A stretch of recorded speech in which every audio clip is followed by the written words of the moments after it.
नमस्कार बंधुरा रान्नाघर থেকে আবার একটা রেসিপি নিয়ে চলে এলাম। আজকে বানাবো লাল শাক ভাজা, একদম অনুষ্ঠান বাড়ির মতো। তা দেখুন, প্রথমে লাল শাকটাকে ছোট ছোট করে কেটে ভালো করে ধুয়ে রেখেছি। এদিকে একটা কড়াই বসিয়েছি। কড়াইয়ে প্রথমে 2 চামচ পোস্ত দিয়ে দেবো। পোস্তটা একটু হালকা নাড়াচাড়া করে ভেজে নেব।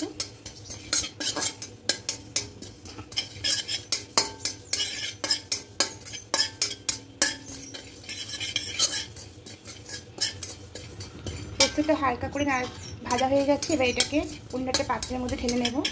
বসিয়ে দিয়েছি, কড়াইয়ে দেবো সরষের তেল।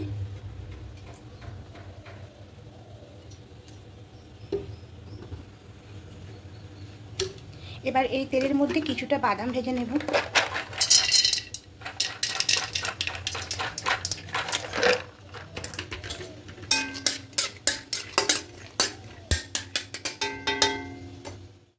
বাদামটা ভাজা হয়ে গেছে।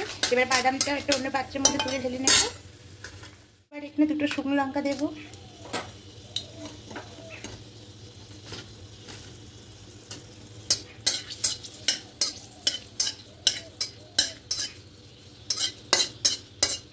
লঙ্কাগুলোকে খুব কড়া করে ভেজে নেব। দেখুন, লঙ্কাগুলো খুব কড়া করে ভাজা গেছে। এবার তুলে নেব। এবার এখানে দেব কিছুটা বড়ি। এই বড়িগুলোকে একটু হালকা লাল করে ভেজে নেব। এগুলোকে তুলে নেব।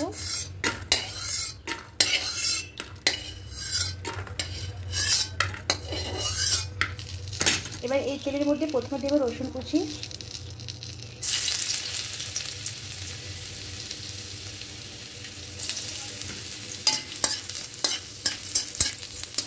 রসুনগুলো ভাজা হয়ে যাচ্ছে, একটু গন্ধ বেরিয়েছে রসুন ভাজার।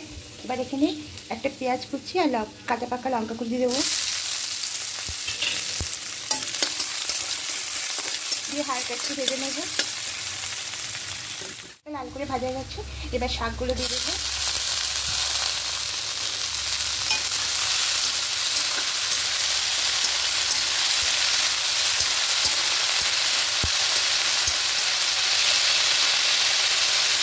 পরিমাণ মতো লবণ অ্যাড করবো। বেশ ভালো করে মিশিয়ে নেব।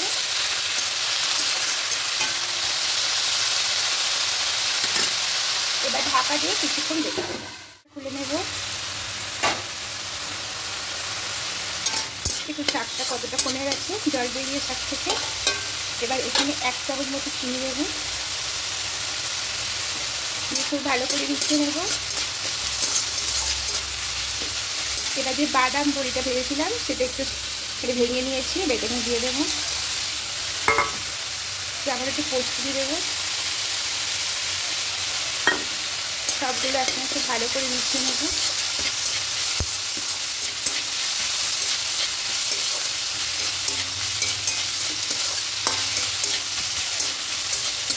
খুব ভালো করে মেশানো হয়ে গেছে। এবার এতে লাল শাক ভাজাটা একদম হয়ে গেছে। এবার উপর দিয়ে যে পোস্তটা রেখেছিলাম কিছুটা ছড়িয়ে দেবো।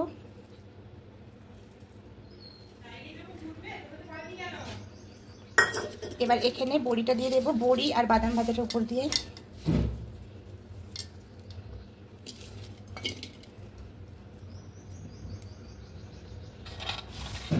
গোটা বড়িগুলো দিয়ে দেবো।